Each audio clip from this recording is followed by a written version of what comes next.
নওদা পাড়ার যে ব্রিজ আছে রাস্তা ভাঙ্গাইলে একদম নদী বানায় দিম কথা কয় না কেন ওই যে পাকা বানায় তুমি একদম ক্লিয়ার কর্ম যখন ভোটে হয় দেখবেন এটা ভাঙ্গা করে দেয় কথা কয় না কেন এর দ্বারা বোঝা যায় এরা সকালে কয় এক কথা বিকালে কয় সকালে কয় এক কথা বিকালে কয় কিন্তু এই সকাল বিকেলের দিনের খেলা শেষ কিন্তু আগামী দিনের বাংলাদেশ ইসলামের বাংলাদেশ কথা বলেন ঠিক কিনা আগামী দিনের বাংলাদেশ কোরআনের বাংলাদেশ কথা বলেন ঠিক কিনা এই জন্য একটু বলেন একটু অ্যাঙ্গেলে একটু মার দিতে চাই আপনারা কি শুনতে রাজি আছেন আমি একটু মিস কল দিব শুনতে রাজি আছেন এবারে ভোট দিব ভাই সেই মানুষের যে মানুষ পক্ষে থাকে আল কোরআনের কথা কয় না এবারে ভোট দিব ভাই সেই মানুষের যে মানুষ পক্ষে থাকে ইমানদারের যে মানুষ আল্লাহর পক্ষে থাকবে ইমানদারের পক্ষে থাকবে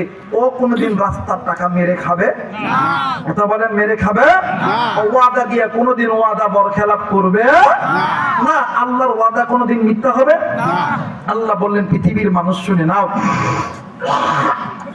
দুনিয়ার জমিনে যদি কোনো বান্দা যদি কোনো বান্দি এক নাম্বার নবী দ্বিতীয় নাম্বার কোরআন এই দুইটা জিনিসকে জীবনে যদি মেনে নেয় আমি আল্লাহ ওয়াদা করলাম ওয়াদাল্লাহুল্লাযীনা আমানু ওয়া আমিলুস সালিহাতি লাহুম মাগফিরাতান ওয়া আজরান আযীমা আমি আল্লাহ এক নাম্বার ওই বান্দা বান্দির জিন্দেগীর গুনাহ তো maaf করবই দ্বিতীয় নাম্বার আমি আল্লাহ জান্নাত দেব সুবহানাল্লাহ তাহলে আল্লাহর ওয়াদার দাম আছে না অবশ্যই কথা বলেন আছে না কিন্তু মুসলমান ভাইরা আমার বন্ধুগণ আপনি আমি ওই মালিকের সঙ্গে নাফরমানি করি ওই আল্লাহর সঙ্গে আপনি আমি নাফরমানি করি আল্লাহ বলেন বান্দারি আমি আল্লাহ ওয়াদা করেছি আমি আল্লাহর ওয়াদা কোনোদিন দিতে যেতে দিব না কিন্তু বান্দা আজকে কোন দুনিয়ার মায়ায় পড়িয়া বান্দা তুমি আমি আল্লাহর কোরআন থেকে দূরে থাকো বান্দা তুমি আমি আল্লাহর নবী থেকে দূরে থাকো আরে বান্দা বান্দি শুনে না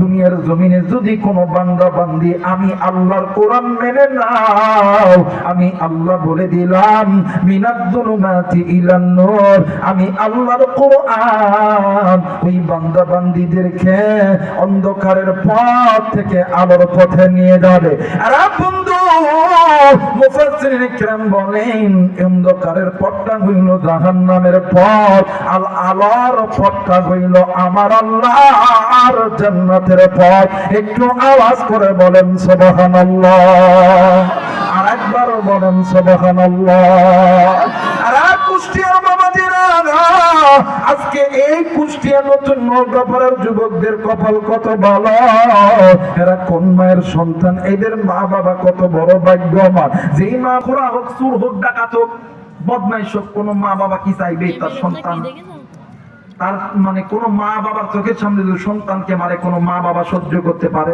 না যদি মা বাবার চোখের সামনে সন্তানকে যদি কেউ আগুনের মধ্যে নিক্ষেপ করে কোন বাবা কোন মা সহ্য করতে পারে না আল্লাহ বলেন এই মা এই বাবাই সন্তান সব তোর মা বাবার এই যে মা বাবার সন্তানের মধ্যে এই যে এক ভালোবাসা মহাব্বত আমি আল্লাহ দিছি বান্দারে তোর মা যেমন তোরে আগুনে ফেলে দেওয়া সহ্য করতে পারে না বাপ যেমন সহ্য করতে পারে না তুই সন্তানে যেমন পারিস না তোর মা বাপকে কেউ কষ্ট দিতে এই তোর এই মা বাবার ভালোবাসার চাইতে হাজার হাজার কোটি কোটি গুণ আমি আল্লাহ তুমি বান্দাকে ভালোবাসি তোমার মা যেমন পারে না তোমাকে জাহান্নামে দিতে আমি আল্লাহ তো চাই না যে তুমি জাহান্নামে দাও আমি আল্লাহ চাই তুমি আমার বান্দা তুমি আমার বান্দি তুমি আমি আল্লাহর জান্নাতে দাও সুবহানাল্লাহ আজকে কোন দুনিয়ার মায়ায় পড়িয়া গুনাহ করি কোন দুনিয়ার মায়ায় পড়িয়া আল্লাহর কোরআন থেকে দূরে থাকি আজ কোন দুনিয়ার মায়ায় পড়িয়া এই বোয়ালদা মাদ্রাসা থেকে দূরে থাকি আজ কোন দুনিয়ার মায়ায় পড়িয়া বোয়ালদা মসজিদ থেকে দূরে থাকি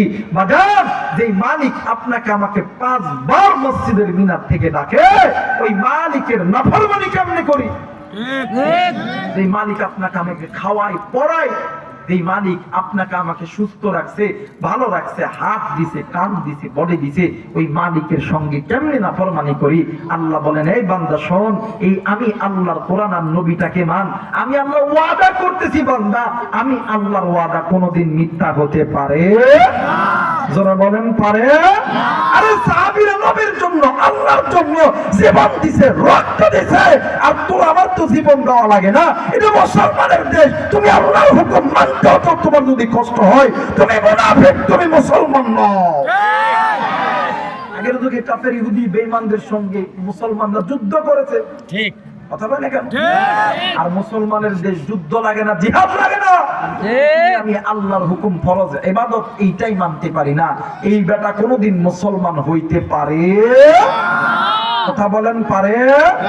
আল্লাহ বলেন ওয়া আলাল্লাহি কাসদুস সাবিল ওয়া মিনহা জাইর ওয়ালাউ শাআ লাহাদাকুম আজমাইন। আল্লাহ বলেন এই বান্দা বান্দি শুনে নাও, তোমরা যে আমি আল্লাহর ইবাদত করা বাদ দিয়া মানুষ হইয়া মানব রচিত পথের প্রতীক হইয়া তোমরা যে বাঁকা পথ ধরেছো, বান্দা ওই পথগুলো তোমাদেরকে জাহান্নামে নিয়ে যাবে। এখন বলতে পারেন হুজুর বাঁকা পথ কোন পথ? যেই যুবক, যেই মুরব্বী আল্লাহর ঘর মসজিদ থেকে দূরে আছে আর পথ বাঁকা পথ। যেই মা, যেই বাবা, যেই ভাইগুলো কোরআন থেকে দূরে আছে ওর পথ বাঁকা পথ। যেই নারী পুরুষগুলো বেপরদায় চলাফেরা করে তাদের পথ বাঁকা পথ।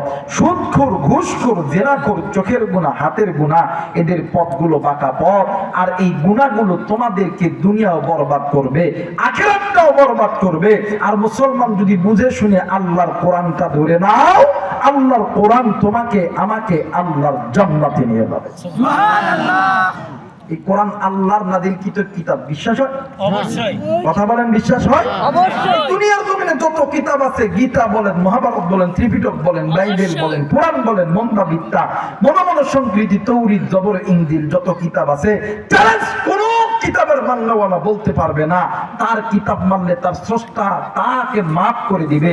কিন্তু আমি আবু রাইহান কোরআন হাতে নিয়ে বললাম, যদি কোনো মুসলমানের বাচ্চা এই কোরআনটাকে মেনে নাও, এই কোরআন তোমার জন্য জান্নাতের রাস্তা হয়ে যাবে। সুবহানাল্লাহ।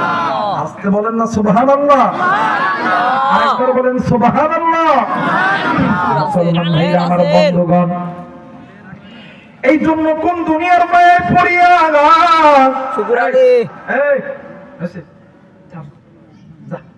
যা হবার হয়েছে, এখন কত পেলাম আছে ভল্টিস কম, এটা আমিও জানি না। এখন আর কত পেলাম মজমা নষ্ট করস না তোরা। বলেন তো আল্লাহু আকবার। বলেন আউযু বিল্লাহি মিনাশ শাইতানির রাজীম, আউযু বিল্লাহি মিনাশ শাইতানির রাজীম। মুসলমান ভাইরা আমার, বন্ধুগণ, এই জন্য বলতেছি আল্লাহর ওয়াদা মুসলমান কেমনি তুমি ভঙ্গ করো? আজকে কোন দুনিয়ার মায়ায় পড়িয়া, কোন অর্থ সম্পদের মায়ায় পড়িয়া তুমি আমি গুনাহ করি রে বন্ধু? আজকে কোন দুনিয়ার মায়ায় পড়ছো রে বাবা? কিন্তু বাদাম এতটুকু জানা দরকার, এই দুনিয়ার মালিকও কিন্তু আল্লাহ, অর্থের মালিকও আল্লাহ, সম্পদের মালিকও আল্লাহ। এই জন্য বলতে চাই আল্লাহর হুকুম মানো, কোরআনটা ধরো, নবীর সুন্নাতটা ধরো। আরে কুলিদার টুকরা মুরব্বি, আর কত গুনাহ করলে আপনার অন্তর ঠান্ডা হবে? এর যুবক, তুমিও যুবক, আমিও যুবক, আর কত গুনাহ করলে যুবক তোমার অন্তর ঠান্ডা হবে রে যুবক? এর যুবক, তুমি যুবক যদি বলো রাইহান ভাই আমার পা ধরতে হবে, আমি আবু রাইহান তোর পা ধরতে রাজি, তাও তোরে বলবো যুবক তুই আর আল্লাহর সঙ্গে নাফরমানি করিস না, কারণ আমার আল্লাহ এত দয়ার আল্লাহ, আমার আল্লাহ হইতেছে রহমান, আমার আল্লাহ হইতেছে রহিম। বান্দার গুনাহের সাগর যত বড়, এর চাইতে আমার আল্লাহর রহমতের দরজা তার চাইতে কোটি কোটি গুণ বড়। একটু আওয়াজ করে বলেন সুবহানাল্লাহ। আরে মুসলমান বন্ধু, কেন আপনি গুনাহ করবেন? কেন আপনি গুনাহ করবেন? কেন আপনি নিজে গুনাহ করবেন? আপনার স্ত্রী, সন্তান, মা বাবা গুনাহ করবে? কেন আপনি কোরআন মানবেন না? কেন আপনি নবী মানবেন না? ও বাবা, এই দুনিয়ার জমিনে আল্লাহর একজন গোলাম ছিলেন, নাম হইল, আল্লাহর একজন গোলাম ছিলেন, নাম হইল হাসান বসরি রহমাতুল্লাহ আলাইহি। আল্লাহর বান্দার